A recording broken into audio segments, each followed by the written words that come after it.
এই মাত্র স্নান করে পুজো দিয়ে এই সবে দাঁড়ালাম। সারা দিন সকাল থেকে আজকে একটার পর একটা কিছু করেই যাচ্ছি। কাল যেহেতু বৃহস্পতিবার ছিল, আমার ওই পাশের বাড়িতে বিয়ে একটা অনুষ্ঠানে গেছিলাম বলে আমার অনেক কাজ করা হয়নি, সেগুলো সব আজকে করতে হয়েছে। একটু ফ্রি হতে পারিনি সারাদিন। এখন বাজে প্রায় 3টে নাগাদ। এই এইমাত্র স্নান করে পুজো দিয়েছি, এবার খাবো। তো আজকে লাঞ্চে আমার কি কি আছে সেটাই আপনাদের সাথে শেয়ার করব।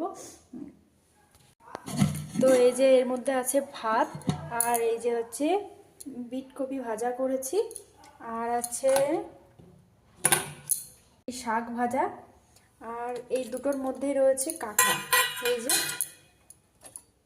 এর মধ্যেও এটা হচ্ছে হাজব্যান্ডের জন্য, আর এটা হচ্ছে আমার জন্য। ওরটা যেহেতু রাতেই আসবে ওই জন্য আগে আগে তুলে রেখে দিয়েছি। এটা আমার জন্য। ঠ্যাংগুলো দেখুন, মনে হচ্ছে হা হয়ে রয়েছে, তো কিছু করার নেই। আমার বটিতে অত ধার নেই, তো ওই জন্য মুখগুলো কাটতে পারেনি।